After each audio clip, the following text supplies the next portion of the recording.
Welcome everyone to tonight's meeting of the Urban Planning Delegated Committee. Before we commence the meeting, I request that all mobile telephones be turned off or switched to silent. Thank you. Given the recent changes to the COVID-19 restrictions, councillors are able to be present for the meeting this evening. This meeting is being live streamed on the council website to enable the community to view the proceedings. Should technical problems be encountered during the meeting will be adjourned until the problem is rectified, or if needed, the meeting will be postponed. My name is Councillor Jim Park and I chair this committee. I'll start by introducing my fellow councillors and officers. Seated to my left at the horseshoe table is the Mayor, Councillor Gary Thompson, Councillor Susan Bigger, Councillor Cynthia Watson, Councillor Nick Stavrou, Councillor Felicity Sinfield, Councillor Lisa Hollingsworth, Councillor Wes Galt, Councillor Di Gillies, Councillor Jane Addis and Councillor Victor Franco. Seated behind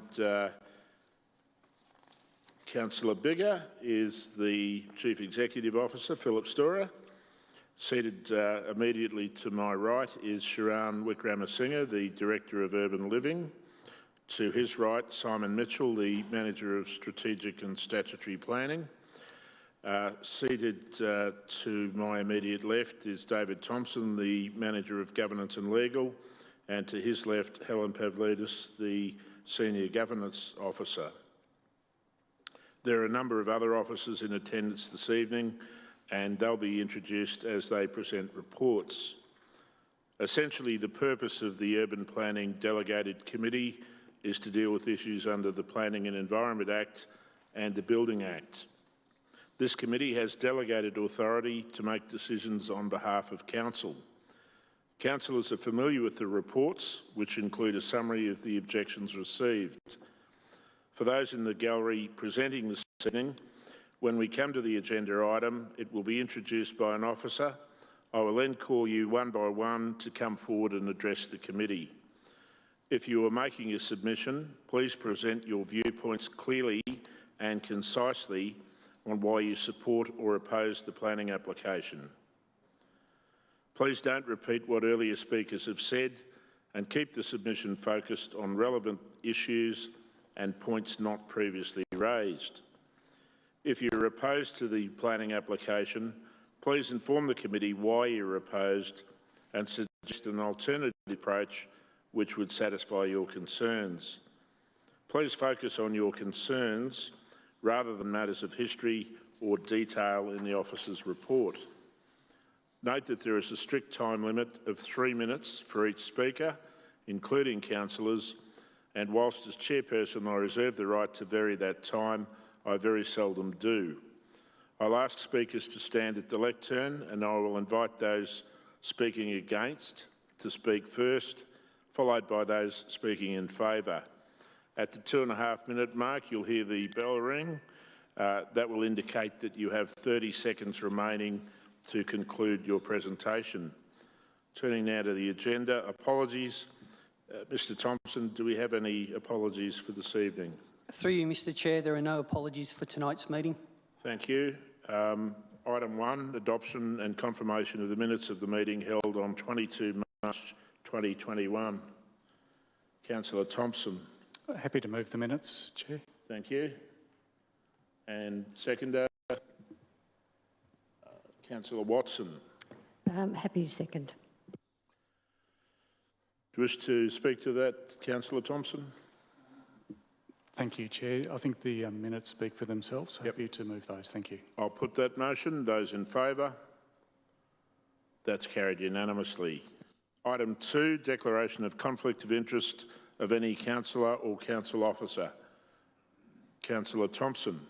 Thank you, Chair. I'll be declaring a conflict of interest in item 3.2, which is 10 Markham Estate this evening, and I'll declare that when that time comes.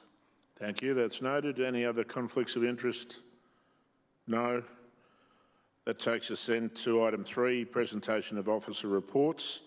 The first report is item 3.1, 12 to 14 Tannock Street, Balwyn. Balwyn North, the heritage overlay, and that will be presented by Mr. Nick Brennan, Senior Strategic Planner. Thank you, and through you, Mr. Chair. On the 17th of August 2020, the Urban Planning Special Committee resolved to commence a planning scheme amendment to introduce a heritage overlay over the property at 12 to 14 Tannock Street, Balwyn North. This resolution was made following a petition circulated within the community advocating for protection of the property. On the 7th of September 2020, the Minister for Planning granted authorisation for Council to prepare and exhibit Amendment C341. The amendment underwent public exhibition between the 3rd of December 2020 and the 1st of February 2021. Through the exhibition period, a total of 35 submissions were received by Council. Officers have reviewed all submissions received and have provided a response to those points, which can be viewed in Attachment 1 to this report. Officers are not recommending any changes be made to the amendment or to the heritage citation in response to any of the submissions received. As there are objecting submissions that are not able to be satisfied by Council, it is recommended that the UPDC resolve to refer all submissions to an independent planning panel for further consideration. Thank you, and happy to take any questions.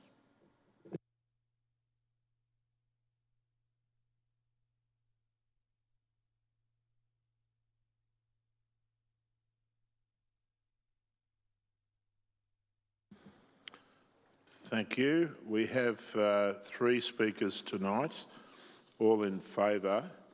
I'll start with Mr. Tony Isaacson. Are you present? If you could just come up to the lectern, thanks. And when you start, I'll ask you to just introduce yourself, and you just introduce yourself and give us your address and your interest in the matter, and then you'll have 3 minutes to present. Thank you. Yeah, thanks. I'm Tony Isaacson. I'm Chair of the Robin Boyd Foundation of 290 Walsh Street, South Yarra. And I speak on behalf of the Robin Boyd Foundation and on behalf of the Burundara Heritage Group for Advocacy and Protection. We support Amendment 341 of the Burundara Planning Scheme, for which will place a heritage overlay over 12 to 14 Tannock Street. The reasons we support it are captured very well in the Council's papers and the consultant's proposed citation. The building is of local significance at the very least, and possibly of state significance, and therefore worthy of a heritage overlay. We congratulate the Council officers on the wonderful work in preparing a comprehensive set of documents in support of the amendment. We congratulate Council for supporting the interim heritage overlay. We encourage you, the Urban Planning Delegated Committee, to progress towards a permanent protection by approving the Council officers' recommendation that the amendment progresses to a hearing panel. Further, we are pleased that Council is showing a reinvigorated interest in the heritage value and significance of post-World War II buildings and architecture throughout the city. That Balwyn North and other parts experienced considerable growth of house building and development in this period, and the innovation and optimism reflected in many of these buildings makes mid-century buildings of great significance to this city, importance and heritage value. Revisiting the 2015 study and reconsidering the decision to not accept and not implement its recommendations with regards to post-1945 buildings is a commendable action in righting a flawed previous decision.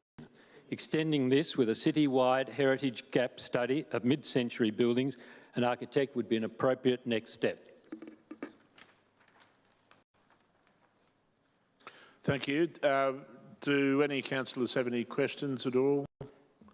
No? Okay, thank you. Would you mind just coming back for a moment and... Thank you. I'd like to hear a little bit more about that, or if you could add to the proposal you suggested at the end of how we could do more to protect mid-century, and whether a heritage gap study focusing on mid-century architecture is warranted and why it might be warranted. Well, I think it is warranted because I think that there's demonstrated omissions in studies that the Council's done and in both the 2015 studies and studies of other areas within the Council that show that there are buildings that are not currently protected with overlays, and this building is really, I think, the first step in the opportunity to look at the rest of the city, the whole of the city, not just North Balwyn, and review what appears to me to be just a blanket refusal or oversight around in 2015 not to consider or to perhaps fall under pressure from people that didn't want to consider post-World War II buildings to be of heritage value. Thank you. No further questions? Okay, if you could just resume your seat. And we have a written submission that I might just ask for that to be read out now, if you could. Thank you. Yes, thank you, Mr. Chair. Thank you for the opportunity to present at the Tannock Street Heritage Protection vote. My name is Jackie Alexander. I am a senior lecturer in architectural design and 19th and 20th century Australian and international architectural history at Monash University. I've also been a long-time supporter of the Robin Boyd Foundation, where I volunteered over a 13-year period.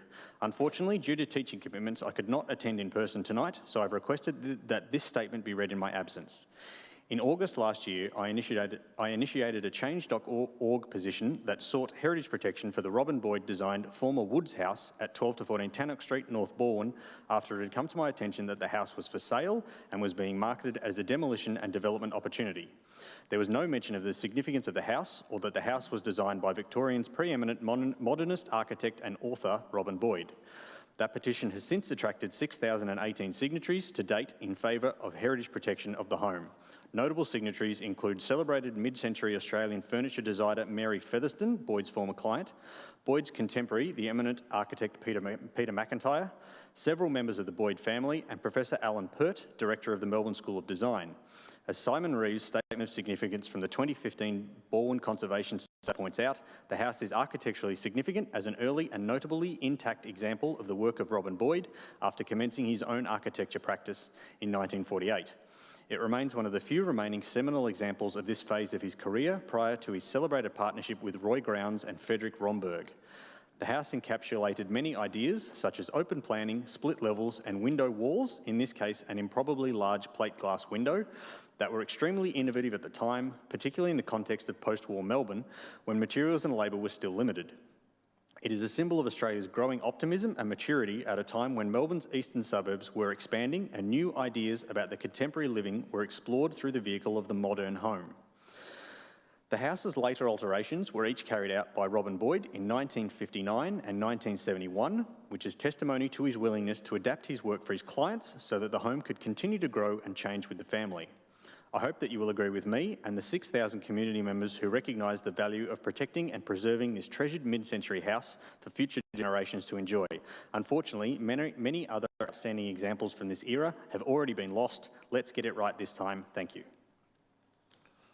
Thank you. The next, Councillor Thompson. Sorry, thank you, Chair. Just through you to the officers, I've missed the name of the submitter of the petition. If we could just repeat that. Through you, Mr. Chair, Jackie Alexander was the name who submitted that written submission. Thank you. And our next speaker is Mrs. Mary Drost, if you'd like to come forward.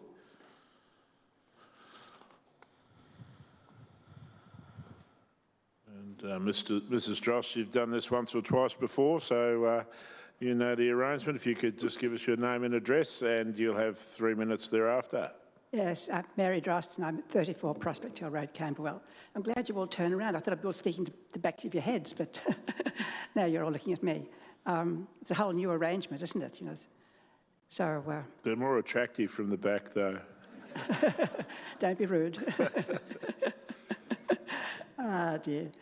Yes, well, I thought I'd have to speak about this, even though I think it's a foregone conclusion that you're going to vote to save the house.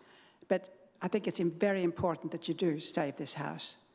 You know, we've seen, I'll tell you, when I was sitting years ago where you're sitting, I brought in the first heritage protection in this area. There was Camberwell, City of Camberwell then, all right? And I brought in a heritage protection from Riversdale Road to Canterbury Road. and it's pretty intact now. And I think it's critical that we save our heritage. What I say is that try this in Paris and you'll be sent straight to the guillotine if you've destroyed that house, you know. I think we have to save our history. You know, of course, you know, there's new houses being built in new areas, but I think in the old areas we have to protect the heritage for future generations. And I think I'm very pleased that you're going to vote tonight. I understand that's the recommendation, that the house is protected. And I think you should be looking at more heritage protection in Boroondara. I'm sure there's a lot of, you do these gap studies. I think it should be areas, not just little gaps, little bits and pieces. It's like when I started it off, how many years ago, when I was Campbell councillor, the whole area, and you have a look at it, from Riversdale Road to Canterbury Road, from the back of Burke, you know, I did only to the Alamein line, but it's gone further, of course, now. And if you could drive through those streets there, it's all virtually heritage, okay? So I'm very glad that the motion is to protect the house. So thank you. Any questions of Mrs. Drost? No? Okay. Then our next speaker is Mr. Ian Hundley. Again, Mr. Hundley, you're familiar with the procedure? Thank you, Mr. Chair. My name's Ian Hundley and I live at Stephen Street in Balwyn North. I've got some photos to pop up, 3 photos in order, if I may. The first one here is of a street signage installed at Greythorn Shopping Centre very recently as part of a streetscape improvement project by the council. It shows a property in Longview Road, North Balwyn, a post-World War II property. And I'd say this was recognition by council, albeit at a superficial level. This was a significant era with an important legacy worth preserving. The documentation underneath says that a new generation of progressive young architects designed houses in the area, including Robin Boyd, Peter McIntyre and Kevin Borland. This shows an example of modernist architecture built in Longview Road, North Balwyn in 1955. There's also another council installed sign at this location with a photo of Wood's Pharmacy at the Greythorn Shopping Centre, which was designed by Robin Boyd in 1953 with additions in 1963. If I can go to the second photo, please. Now, this is a shot of the said property that I took in November last year. Now, this is about 150 metres from the council signage to which I referred, which basically recognises the significance of the architecture of that period. I had another look at the property last week. Significant vegetation has been removed from the property since then. I don't want to be too alarmist about this, but I don't know whether this is something to be worried about. It can be said, though, that at least this property has the notional protection of the report and consent provisions under the Building Act. However, many other properties in Balwyn and Balwyn North, many of them modernist post-World War II and worthy of consideration for heritage protection, do not have this protection. If I could go to the third photo, please. This property is also in the council list of 18 identified post-modernist properties worthy of heritage protection. It is shown to be in Balwyn North, not Balwyn, in the council papers. This seems to me to be an error. I've drawn the property to the attention of officers. The property, I believe, was sold in October 2014, and this dwelling shown there was probably built shortly after that. It does not qualify. The pre-existing dwelling, Oakdean, was designed by the renowned architect Alastair Knox, who died in 1986. I conclude from all of this that much greater and immediate attention needs to be given by council to the potential fate of properties that would qualify for heritage protection, but which have so far been cast aside or ignored. Thank you. Thank you. Are there any questions for Mr. Hundley? Councillor Franco. Yes, Mr. Hundley, could you explain what you think council should be doing in respect of the additional property specifically, rather than just generally? Sorry, councillor, I didn't catch all that question. Could you explain what you consider that council should be doing in relation to the additional properties that you referred to in more specific terms rather than in general terms of just protecting them? Well, I think probably Mr Isaacson at least partially answered that question, that there should be an immediate review of properties that potentially qualify as of heritage significance, properties that may have come across council's table, so to speak, in the period since 2015, but were basically cast aside when the council decided not to proceed in any structured way to protect properties in Balwyn and North Balwyn, particularly those of post-World War II vintage. That would be my general observation about that, councillor. Thank you. That seems to conclude the questions. Are there any matters arising? Thank you, Mr Chair. Just in response to a couple of the points that were raised there, I'll note that the Strategic and Statutory Planning Department here has, over the past 5 years, carried out an extensive municipal-wide heritage gap study, which looked at suburb by suburb all properties that weren't already in the heritage overlay. So that is the gap that is referred to in those studies. It's not identifying tiny places and picking out spots. It was looking at essentially all the properties not already in the heritage overlay and investigating whether they should be included on a suburb by suburb basis. We've now come to the conclusion of that study with Glen Iris and Ashburton, and there have been many properties and precincts that have been included in the heritage overlay newly as a result of that very large study. That was not limited by date. It was not looking at only pre-World War II dwellings. A number of mid-century dwellings have also been included through those studies. I will note that the gap study did not include Balwyn and Balwyn North. There was the study in 2015 that was not proceeded with by the council at that time. We have done a peer review. We've done a series of peer reviews of the recommendations of that study, which have the previous 2 stages of that peer review were looking at pre-1945 dwellings. The upcoming peer review stage of that study will be looking at the recommended for heritage overlay post-1945 dwellings. So there is a study upcoming to look at post-World War II dwellings, specifically in Balwyn and Balwyn North.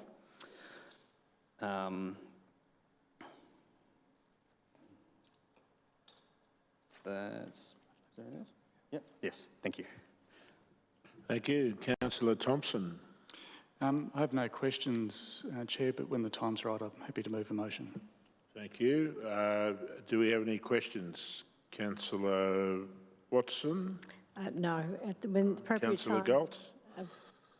If I can just, look, I've been advised that the next step in this process is to refer to this planning panel. I'd like to think we could do more locally to protect Tannock Street. Is it correct there's nothing else we can do locally further to protect it? It must go to the state planning panel. Through you, Mr Chair. Yes, Council in this instance of the amendment process is bound by the Planning and Environment Act. Essentially, Council has one of 3 options at this stage. We can abandon the amendment and no longer proceed with a heritage overlay. This is because we've received objecting submissions. We can make changes to the amendment in a way that it would satisfy all the submissions that have been received, or we can refer the amendment and submissions to a planning panel for an independent third-party review of all the recommendations and opposing viewpoints. Councillor Hollingsworth. Thank you, Mr Chair. Just a quick follow-up from that, Mr Brennan. Do you have a rough idea of how long it's taking for each individual case to come before a hearing at the moment or a planning panel? Do you know what the timeline is? Through you, Mr Chair. We already have the dates booked for this planning panel. It is a requirement of the amendment process that we book panel dates before commencing exhibition. So off the top of my head, we have 4 weeks till a directions hearing, and then another 4 weeks after that for the panel hearing is the currently scheduled dates. And that would be following tonight's meeting, presumably, regardless of what the outcome is with council vote? Well, if council votes to refer it to the panel, then we will, I'll be sending off a letter to planning panels tomorrow. Right. Essentially saying that, yes, we will be proceeding with the dates as booked. Right, thank you. Has that exhausted our questions? I'd just take this opportunity to remind councillors that it's perfectly legitimate and fine to foreshadow a motion. You can't foreshadow that you want to second a motion that hasn't been moved. Councillor Thompson. Thank you, Mr Chair. I'm happy, very much happy to move the officer's recommendation and speak to it when the time's appropriate. Thank you, and I discern that Councillor Watson's keen to second. I am indeed. To assist Councillor Thompson at this juncture, is there any opposition? No? Councillor Thompson. I'm glad there is, because as Ms Drost has said, maybe the guillotine would be brought out if there is some opposition. Councillors, I'm very happy and privileged in some respects to move this motion because I look at this wonderful building that really exemplifies the lifespan of a fantastic architect that has left amongst his peers, which includes Roy Grounds and Peter McIntyre, an indelible impression on postmodernism here in Australia and in particular in Melbourne. And we're blessed to have them all in here in Boroondara. I'd like to firstly thank all of the submitters for their great interest, including Mr Alexander, the petitioner, for taking Miss Alexander, thank you. Thank you, Miss Alexander, in correcting that. Miss Alexander for taking that initiative to seek out the signatories for the petition of over 6,000. To Mr Isaacson, Chair of the Robin Boyd Foundation, obviously with the knowledge that your organisation brings, you recognise the significance that this building has to that foundation as part of an exemplar amount of work that Robin Boyd has actually done. And it is unquestionably a fine example of Robin Boyd's work. In fact, it's probably, in my words, I'd say it's beyond fine. It's actually an exemplar example because it actually spans his whole career.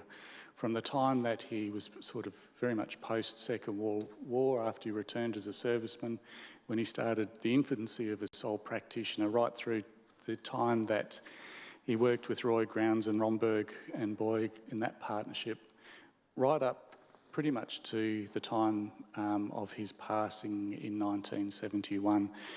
And it started as a very modest two-bedroom home for the Woods family, and that family stuck with this particular architect through the journey of their family growing, in addition to all of the extensions that were completely conducted by Robin Boyd himself in a manner that's respectful to each one of his previous stages.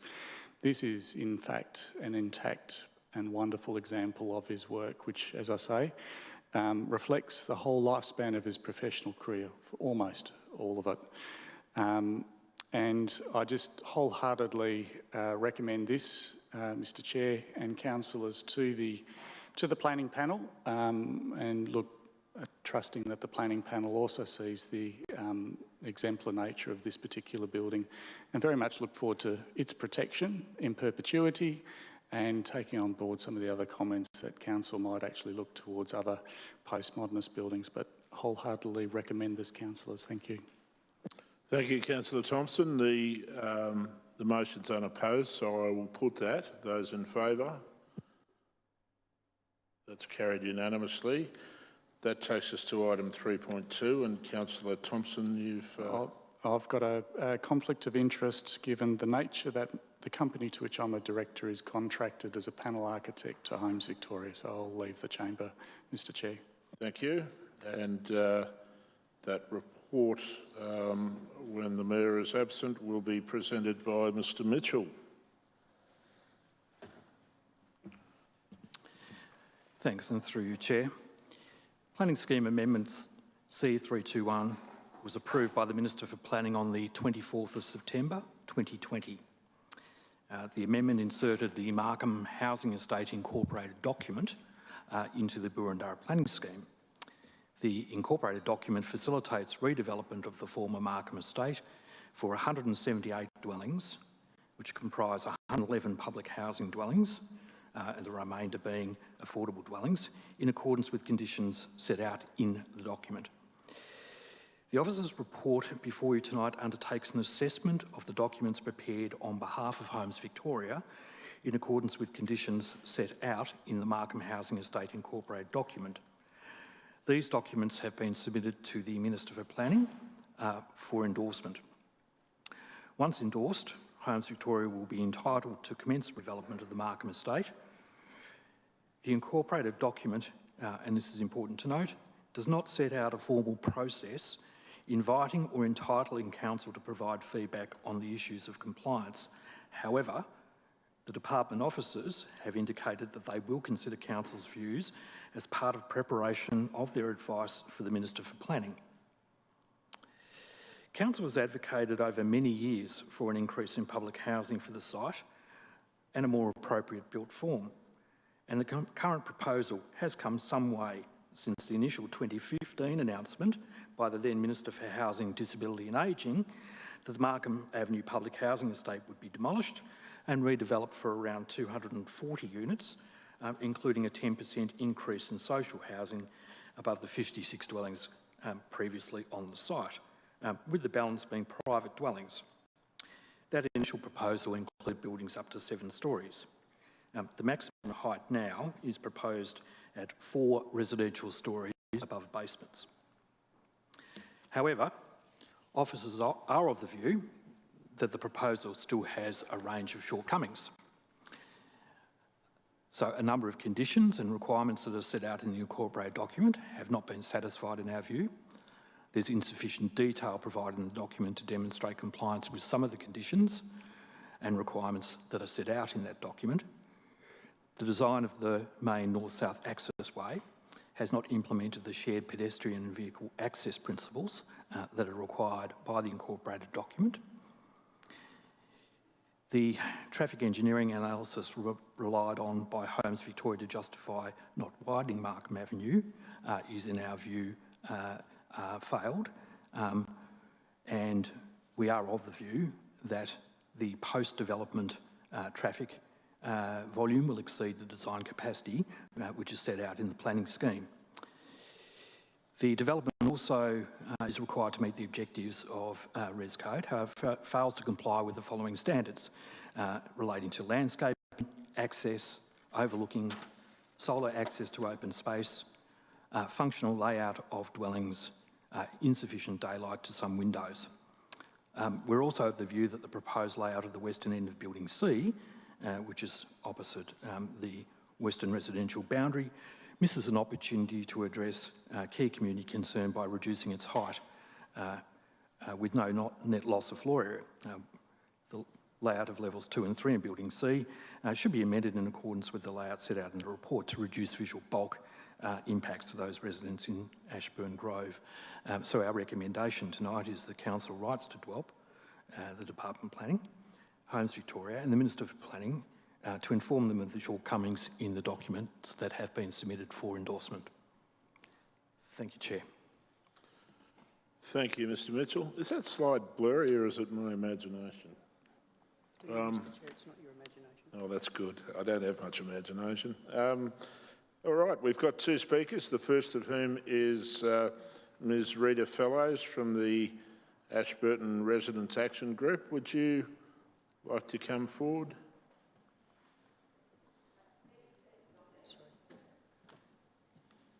She doesn't want to. Oh, not okay. All right. Why do we get these forms if they're not speaking? Okay. Peter Fellows, you're wanting to speak though. Sorry? Are you wanting to speak? Yes. Excellent. Yes. All right. Then if you could introduce yourself, tell us your address, and you'll have 3 minutes to address the committee. Sure. Peter Fellows, 90 Ashburn Grove, Ashburton. I'm Vice President of Ashburton Residents Action Group, and the views that I express tonight are representative of their views. Thank you for the opportunity to speak. It's sobering to think that in September it will be 6 years since this started, and as was mentioned a little earlier, without our intervention, 70% of the public housing land would now be private development, one of the key concerns of ours. Of course, the other one has been just the sheer scale. I'd like to use this opportunity to recognise the work of councillors and staff, which have been both committed and professional, and, as we all want, focused on appropriate, thoughtful and reasonable development outcome for this site. ARAG supports the views expressed in the council document, although we still fundamentally feel that the 178 units is still inappropriately large for its location. In particular, in recent times, we have focused on the western boundary of Building C that was mentioned earlier, and Ian will talk to that in a little while, and the traffic and parking outcomes, which I might just say a couple of quick words about. This was always going to be an issue. Little narrow Markham Avenue was never designed to have 2,000 vehicle movements in and out of that area in a day. And we've always been worried about what the parking level will be and whether that will be sufficient to stop people parking 24 hours a day on local roads. We remain very concerned and worried about the outcome. The state, it will need an amount of close control when it's introduced. The representative of Houses Victoria admitted that they haven't got a number for the affordability, the desire to have cars and car ownership levels for the affordable category. There is an undefined number of units which will have 3 bedrooms in that, and we've just never had a degree of confidence about it.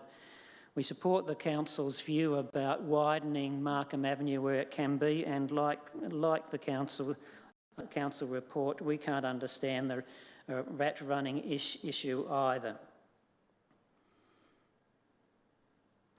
From the beginning, we have felt that the state has wanted to limit its interests to within the boundary of the development as much as it could, and that exists today as well. Thank you. So I'll just check if there's any questions. There doesn't appear to be.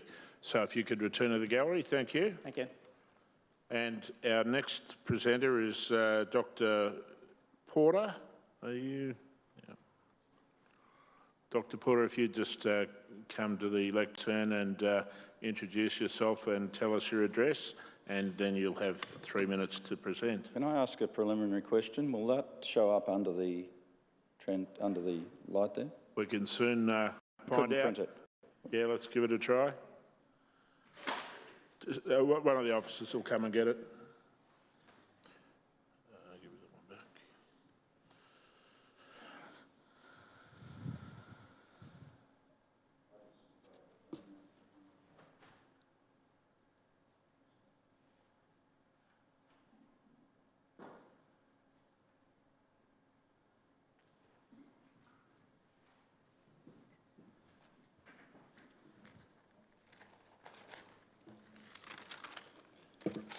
Okay. Does that serve your purpose okay? Fantastic. Excellent. Thank All right, you. if you could commence with your name and address. And Okay, my name is Ian Porter. I'm a resident of Ashburn Grove, keenly elected by the development and a key member of ARAG.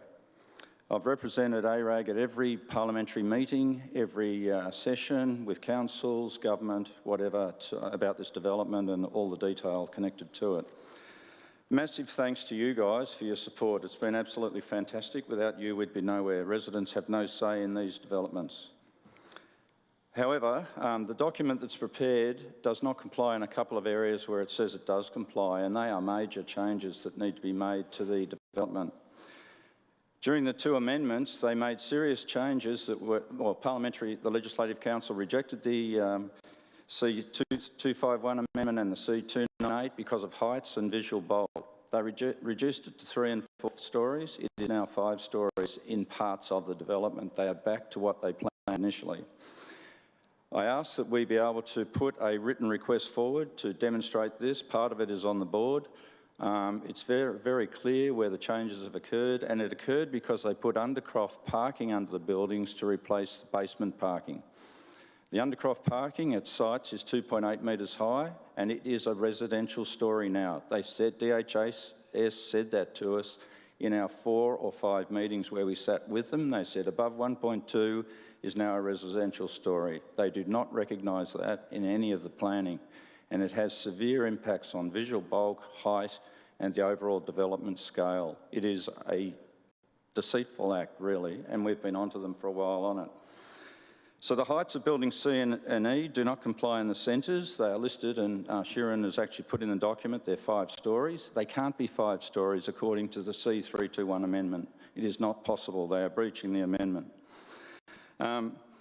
They can't move the buildings from the western end of building C that we dearly want them to do, because they will then exceed the C321 amendment. And if it go down in the document, it just flows through that. And all I've put that on the screen for is to just show you the errors that are occurring now in this document. We agree with Council View to reduce the height at the western end of building C, but they have also taken out the articulation, so it no longer conforms to the C321 amendment. It is now 8.1 metres from the boundary instead of 11 metres from the boundary, and it affects the visual bulk and the building structure. These were not picked up, and we just asked that they be amended and put into the document. The building C, because of this articulation being taken out, encroaches further on one of the most significant trees that's our only breach from visual bulk from building C. And that tree is going to grow, but it's now encroaching that TPZ even further. There are other issues of lighting that's not discussed and impact on the Ashburn Grove residents. We'd love a copy of the tree retention document if we could, to look at it to see which ones are in and which are out, because we've only had this document for a day. And traffic, we just put a suggestion forward. At 2,000 a day, it exceeds that. You'd need widening of Markham Ave, which is impossible. Perhaps you put a right-hand turn on the exit of the development, so they cannot proceed through the narrow neck of Markham Ave and have to be forced to turn right and distribute through the rest of Ashburton. I'll need you to stop there. Yes, I will. Time's up. But we'll just see if there's any questions. Councillor Addis. Thanks very much, Chair, and thank you, Dr. Porter. Have you made this information available to officers, or could you make it available? I've only had the documents, which are about 300 pages for a day. We've read them through today, and we've picked these up. I'm quite happy to forward this document, which we couldn't print. It's got some underlying council stuff behind it. Won't print, but it's there, and we will amend that and make it available to everyone, to Sharon and others. Thank you very much. Councillor Watson. Thank you, Chair. Thank you very much for your presentation, and I'd actually like to know if there was more information that you had to present there tonight. I know there's a limit on 3 minutes, but I have to say that what I found you presenting was very compelling, and I was wondering if there was anything more you wanted to share tonight. Well, if there's a specific question, if you have a specific question, then you need to ask that. Yes. I guess that's my question. Is that did he have any? Was there more to share? We stopped at the traffic. I'm not going to allow that question. Yep. Otherwise, we'd do that every time, and we'd dispense then with time limits. So, are there any other questions of Dr. Porter? Councillor Galt. If the additional information is going to be forwarded to Council, if there was further things to be said, could it be in that written submission? Yes, of course. What's our timeline on this in terms of... Thanks through you, Chair. We're hoping to get the submission out tomorrow. So there's very little time. I ask that question just for your information, Dr. Porter. But we have another question from. Can I just clarify why it is that we were hoping to get it out for tomorrow? Is that because we need to in order to be able to impact on the process? Is there a closing time on that? Through you, Chair. Yes, the department has indicated that they would be looking for our response by the 14th. Sorry, by the 13th. I'll move to questions of officers unless there's anything further for Dr. Porter. Councillor Otis, is yours for Dr. Porter? Or? Yes, it is. Thanks. Okay then, thank you. I'm going to attempt to refine Councillor Watson's comment and make it into a question. I'm concerned that there might have been one particular thing that you didn't get a chance to bring to our attention, and if there is just one thing that you wanted to say on top of what you presented? No, look, I think the ability to put it in a written format before tomorrow, the basis of it is on the wall, but I'm not sure how the committee is going to be able to review the issues before then. We now have a 5-storey building instead of a 4, and that's a key issue for the development because it's not meeting the amendment, and therefore it should be rejected through Parliament. Yep, no, that's fine. Well, and the officers will respond to that. So I don't see this as a situation where there's opportunity lost. We often work within very tight timeframes. So thank you for your presentation. If you could return to the gallery, and my understanding is there are no more presenters. So I'll turn to Mr. Mitchell for matters arising. Thanks, and through you, Mr. Chair. The incorporated document, which has been approved and is now in the planning scheme, does not include undercroft car parking floors in the calculation of building height. So that is not the usual approach for calculating building height. The usual approach would be if a basement level exceeded 1.2 metres above natural ground level, then it would be counted as a storey. But unfortunately, the incorporated document, which, as I say, has been approved and is now in the planning scheme, specifically excludes undercroft car parking from being counted as a storey. So if that were not the case, we would be raising it as a non-compliance with the department. We're happy to look at Mr. Porter's material, but from what our assessment shows, the heights of the buildings actually comply with the incorporated document. We have in the past engaged with DHHS and then subsequently Homes Victoria about building heights. We've made submissions and we've advocated for lowering building heights, but the heights have now been approved in the incorporated document that's in the planning scheme.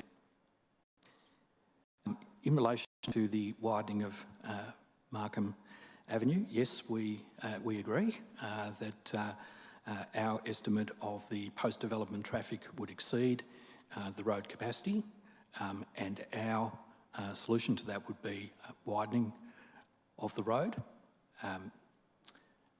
At this time, Homes Victoria have advised that their traffic engineering response is that that's not necessary. We believe that the information that they are relying on is incorrect, and we have written to them to point that out, and we are awaiting a response. We'll continue to advocate in respect to traffic management, including the widening of the road, to make sure that the design capacity that's set out in the planning scheme is not exceeded. There was a commentary around a specific tree. We have assessed that tree. Our arborist has assessed that tree. In his view, he doesn't believe that the encroachment into the tree protection area is critical, and is of the view that that is satisfactory. I think that covers the main points raised. Thanks, Chair. Through you, Chair, if I can just make a final comment also. The point made by Dr. Porter is well understood, but as Mr. Mitchell has indicated, our ability is really to provide comments within the confines of the incorporated document and change the proposal in relation to that. So the notion of seeking the Minister to change the incorporated document or getting DELP to actually accept a change to the incorporated document is actually very unlikely. It's pretty much unlikely unless it actually happens within Parliament. So whilst I understand the sentiment Dr. Porter has expressed, the reality is by virtue of the incorporated document, we don't have that ability. Okay, I'll turn now to councillor questions, and Councillor Hollingsworth. Yes, thank you, Mr. Chair. Mr. Mitchell, I just wanted to ask with regard to the car park allowance. So there's 147 car spaces for the apartments and then 16 visitor spaces.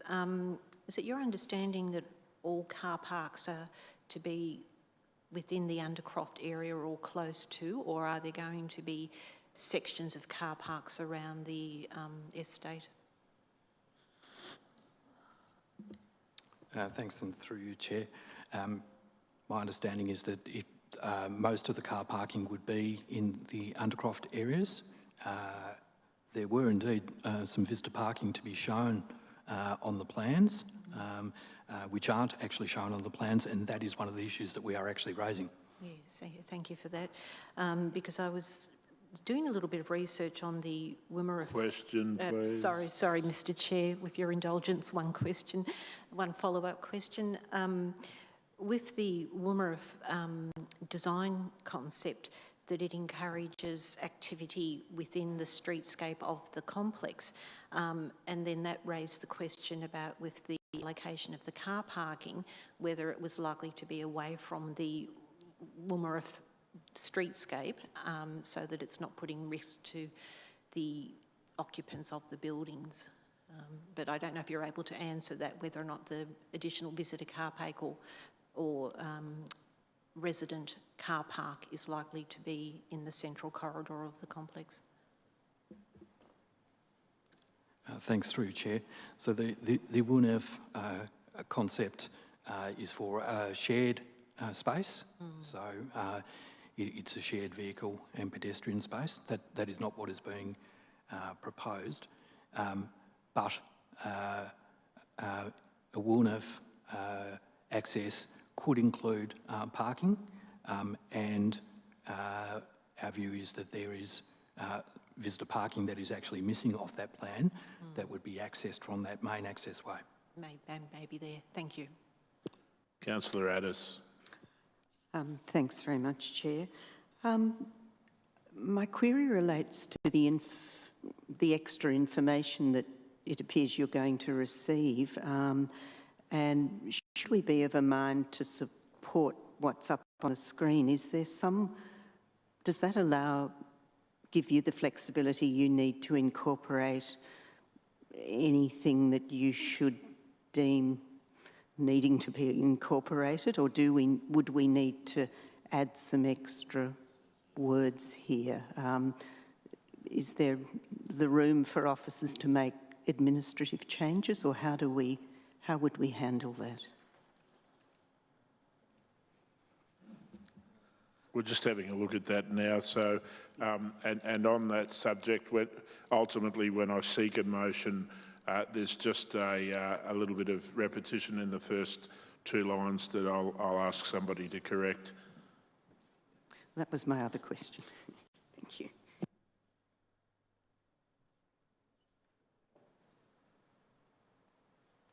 What we might do to keep things moving is that I understand the sentiment, and we'll address that perhaps before I call for a motion.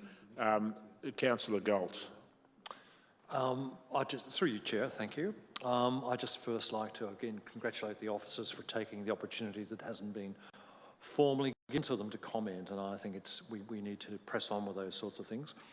But I'm always concerned about the quality of such builds and what future residents of these dwellings are going to enjoy in the way of a delightful building to live in. I note that the buildings, the units or the blocks facing Markham Avenue do face north, and apart from the block or the unit in the southern southeastern corner, there seems to be little or no attempt for other living areas to face north. So it causes me to put the question, does it meet minimal environmentally sustainable design standards? Thanks, Anne, through you, Chair. Part of our recommendation is that there is insufficient information to be able to determine whether there is appropriate ESD measures that are put in place. There's some discussion around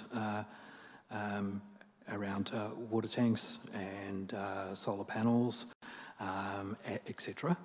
But that information has not been provided on the architect's plan, so that is something that we are pointing out as a shortcoming of the submission that's been made to the Department of Planning for approval. But nothing specifically to do with orientation of the buildings. We've got no control over that whatsoever, I presume. Thanks, Chair. We don't actually... The incorporated plan includes the building envelopes, so they are actually set out and approved. So, we have made submissions in the past in relation to ESD and a whole range of matters over many years, but we're at a point where the incorporated document has now been approved, and what we are looking at is compliance or non-compliance with that incorporated document. Councillor Bigger. Sorry, and I apologise, Mr. Mitchell, if you did explain this, but I'm thinking, looking back at this, what is described in the paper as a fundamental error regarding the widening of the road. So is that, when you talk about the incorporated document, is that something that we could still comment on, or is that locked in? Can you just speak to that? I was not completely clear on that. Thanks, Chair. It's separate from the incorporated document. So, our view is that the post-development traffic generation would exceed the design capacity of the road, which is 2,000 vehicles a day, set out in the planning scheme.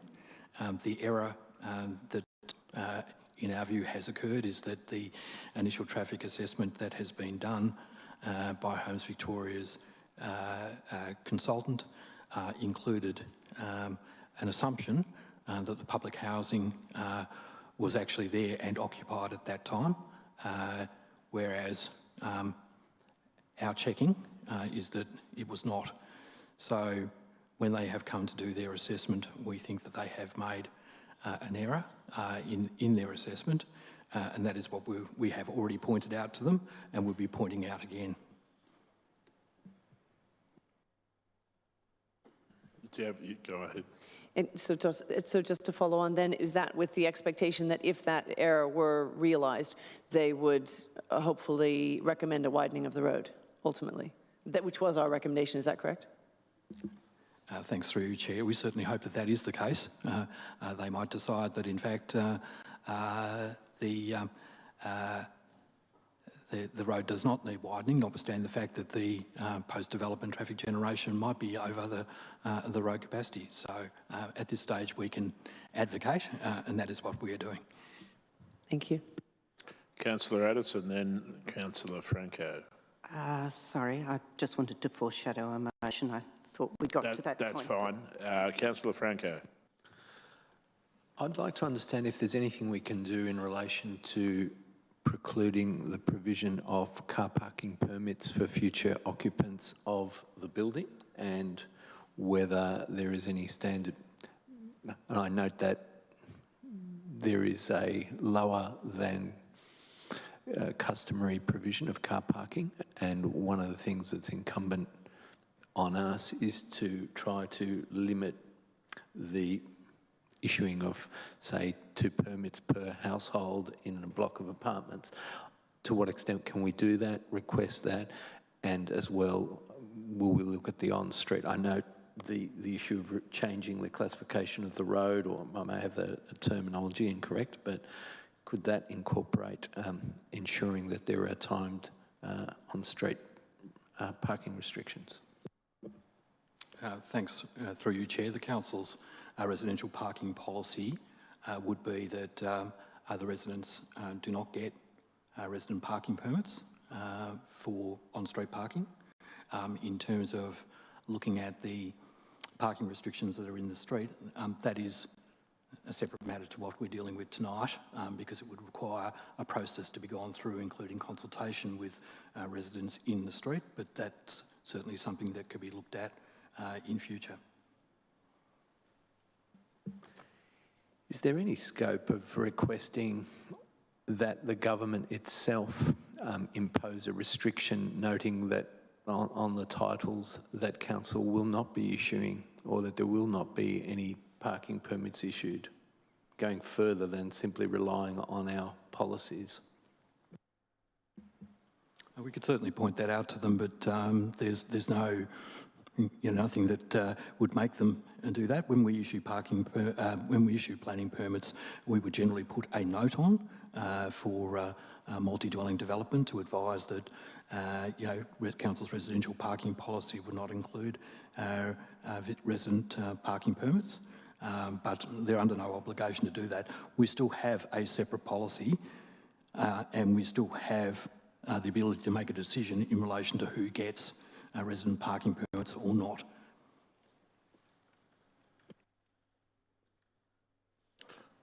Okay, I think we're ready for that. That seems to exhaust questions, so I'll return to Councillor Addis. And Councillor Addis, there's some revised words to go up for your consideration.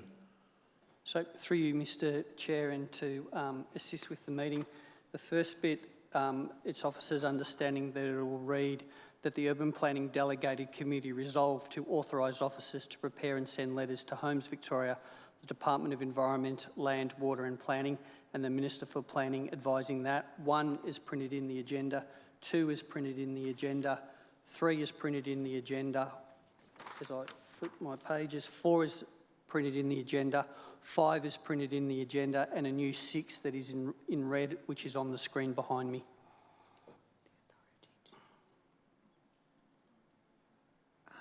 Thank you. Yes, I'm happy to move that as the motion. Has everyone had sufficient chance to take that in? That's good. And Councillor Watson, are you wanting to second that? I'm happy to second, yeah. Okay. For the assistance of Councillor Addis, is there any opposition at this juncture? It appears not. Councillor Addis. Okay, thank you very much. Look, we've all heard what a long process this has been since 2015, and firstly I wanted to thank the local residents. They've, throughout this process, they've shown enormous commitment to making this as good a development as it possibly can be. And I think they've shown enormous goodwill in desiring that it be public housing. We've never had any pushback from them in terms of the need for public housing, and I think that's to be commended. I'd also like to thank the officers. It's been a really long journey for them too. Miss Byrne, who's presented a lot of the information to us, but I believe is unwell tonight, and Mr Mitchell and all the team for all the work they've done. It's really been all about trying to make this as good as it possibly can be for the community. And I think it demonstrates how much better this could have been had council been allowed to be the responsible authority for this, but it seems that wasn't to be. I think the conditions demonstrate the extent of the many failings of this project, but hopefully the conditions also have the opportunity to make this a better outcome for everyone, which is what it's really all about. And I think a project that's going to provide houses for 178 families should be treated with a great deal of seriousness. There's many thousands of people who will live and benefit or suffer a consequence of the shortcomings of this project over the life of these houses. So it just does, I think, highlight how critical it is that we think about the well-being of not only the locals who surround this project, but the people who are going to be living here. We make this submission in goodwill, hoping that we will do the best for our community, and we can only hope that DELP applies the same goodwill in including these recommendations. And finally, let's hope that the Minister also acts in good faith and shows goodwill and protects the people that he's representing, that he's meant to be protecting. So again, thank you to the officers and thank you to the residents, and I commend this motion to my fellow councillors. Thank you, Councillor Addis. Since the motion is unopposed, I propose to put the motion. Those in favour? That's carried unanimously. We'll retrieve the Mayor and move to item 3.3, VCAT decisions and decisions under delegation for November 2020.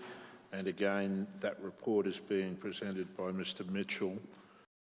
Is this the one that is a presenter? Thank you. Thanks, through you, Chair.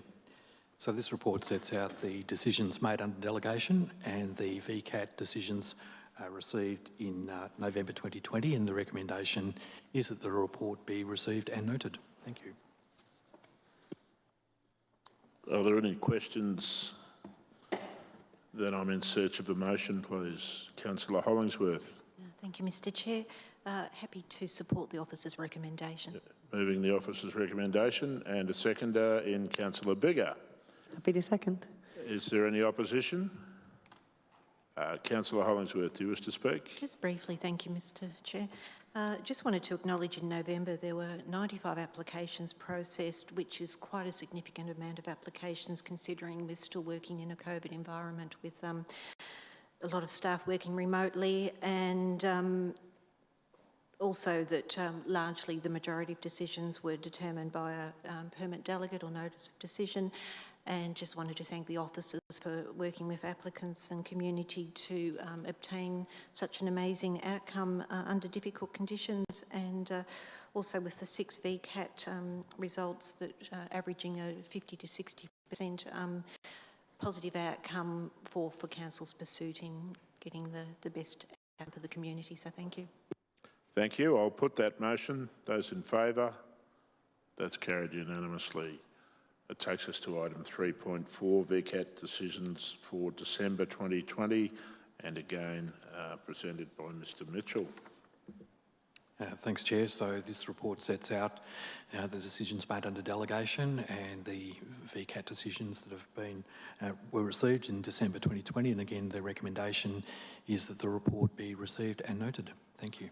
Thank you. Mr. Deakin, are you present? Could you like to come forward, please? I understand you wish to address us on this item. Yes? Yes, thank you. If you could just introduce yourself and tell us your address, and then you have up to 3 minutes. My name is Greg Deakin. I'm at 5 Broadway, Camberwell. I'd just like to comment on the VCAT decision of December 2020 in relation to 851 to 861 Burke Road, commonly known as the Sophia's site. There have been 3 VCAT cases in association with this site, decisions in August 2017, September 2019 and December last year. And I've been a party to each of those 3 VCAT hearings, along with Mary Drost, by the way. And could I just bring up slide 1? That shows the existing status of the development site. And then if you go to slide 2, that's what's been approved by VCAT.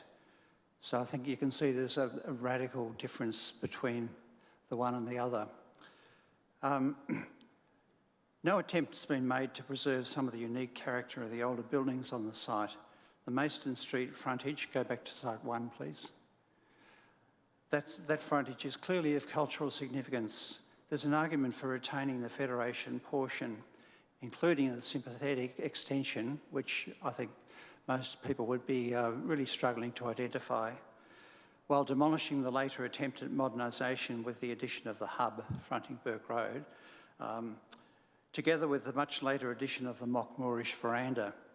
The acceptance by Council of the total demolition of the contributory Federation fabric was ill-advised. It was based on pragmatism and a number of tendentious arguments advanced by certain heritage advisors, and it's contrary to the planning scheme. In addition, the development doesn't sufficiently preserve and retain the former State Savings Bank, which you can see to the left of that picture there. You can just see the north wall of the bank from that angle, and the chimney of the bank just sticking up over the top there. This structure is more than a heritage facade. It's a substantial shell with the north and south walls still intact, along with the roof, the chimney and the first floor on the east side. More of the north wall should be visible, and the roof, the chimney and other parts of the structure should be retained to avoid facadism and comply with the planning scheme requirements. Retaining as much of the building as possible would be desirable from a heritage perspective, but the recent VCAT decision preserves only the street facade and the north wall, which won't really be visible to the public. There was a design challenge here which the development application did not meet. The significant building should have been more clearly separated from the overall development with a more holistic approach to its status. Notwithstanding the above major limitations, the focal point of the proposed design is not at the State Savings Bank, as was argued in the delegates' report, but at the corner of Burke Road and Maidstone Street. If you could go back to slide 2, please. There. Your time's up, Mr. Deakin, so I'll give you another 2 minutes. Oh, sorry, another few seconds to wrap up. Sorry? I say your time's up, but I'll give you another few seconds to wrap up. Okay, yep, thank you. The podium presents to the streetscape as a 3-storey modern building, which dominates the 2-storey heritage building to the immediate south. The height of the podium exceeds that of the former State Savings Bank, which again is contrary to the planning scheme. These design elements were accepted by VCAT with heritage advisors providing evidence in their favour. Overall, the tower is not visually recessive. The previous VCAT decisions noted that the massing, height and setbacks of the upper levels above the podium are visually prominent and will not be appreciated as a secondary element of the heritage space. All right, I might need to stop you there. So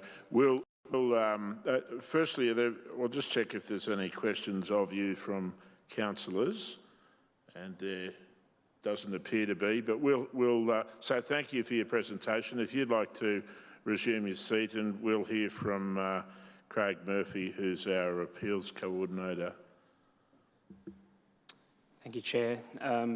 As Mr. Deakin alluded to, it's obviously a matter that's been to the tribunal a number of times already, firstly in 2017, more recently 2019, and then most recently at the end of 2020.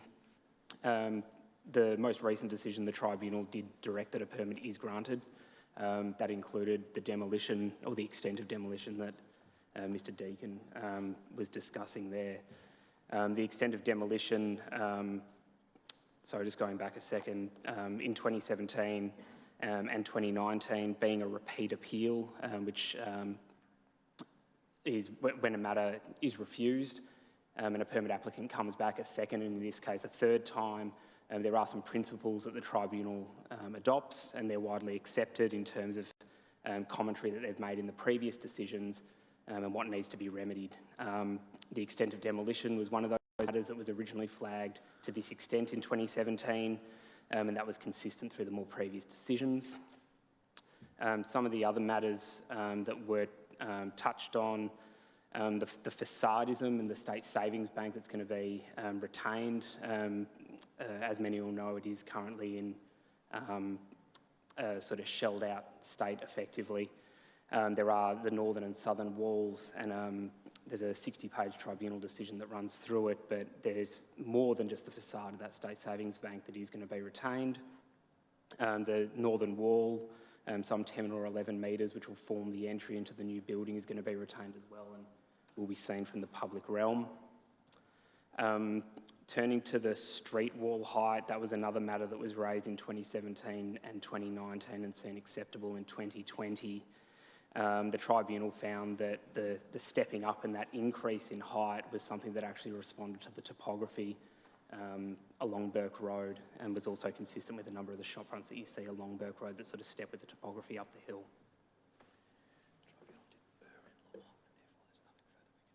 Yeah. Following the most recent decision, officers have reviewed it. The case was also ran by council solicitors instructing legal counsel, and we've looked at the findings, and the decision does not err in law from that assessment, and there's nothing more that council could do with respect to that decision. Thank you. Thank you very much, and there you have it.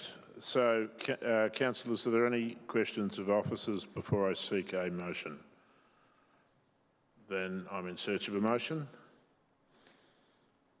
One at a time. Thank you. Councillor Watson. Happy to move the recommendation as printed, Chair. And that's seconded by Councillor Thompson. Is there any opposition? Councillor Watson. Thank you, Chair.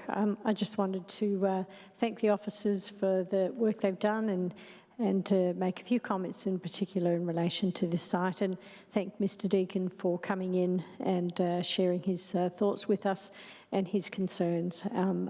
Unfortunately, with this particular development that we had some reflection shared with us tonight, we have reached the end of the road, and I feel great sorrow that the development doesn't retain the heritage, but I accept the process. There's not much else we can do, so I commend the recommendation to my fellow councillors and the motion as printed. Thank you. I put that motion. Those in favour? That's carried unanimously, which takes us to item 3.5, VCAT decisions for January 2021, and surprisingly enough, it's Mr Mitchell again. Thanks, and through you, Chair. So this report sets out the delegated decisions made in January 2021 and the VCAT decisions received during the same month, and the recommendation is again that the report be received and noted. Thank you.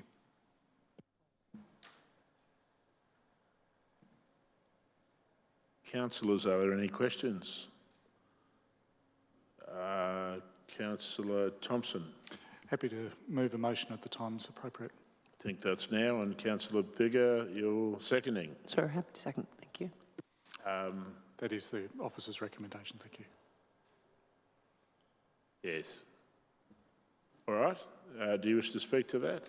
No, I think the two previous motions have covered this. Thanks, Chair. All right. I will. Am I missing something? No.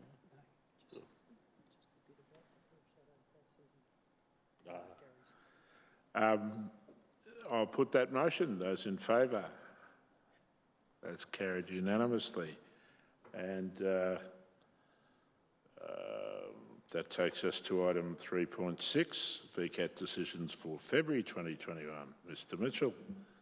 Thanks, and through you, Chair. So this report sets out delegated decisions made in February 2021 and the VCAT decisions received for the same month, and the recommendation is the report be received and noted. In future, we'll be hoping to get these to you on a more regular basis so we don't have 3 or 4 of these lined up. Thank you. Councillor Goltz. I'm happy to take my turn and recommend that the officer's recommendation be accepted. And I'm going to assume there's no questions and accept that motion. Councillor Gillies is about to... No, it's Councillor... Happy to give it to Councillor Gillies. Well, we don't want to start a fight here. Councillor Stavrou. So do you wish to speak to that, Councillor Goltz? No, nothing further to add, Chair. Then I'm going to put the motion. Those in favour? That's carried unanimously. That takes us then to item 4, general business. Are there any items of general business? Item 5, urgent business. Are there any items of urgent business? Item 6, confidential business. Are there any items of confidential business? Then I declare the meeting closed, and we're up again at 8 p.m.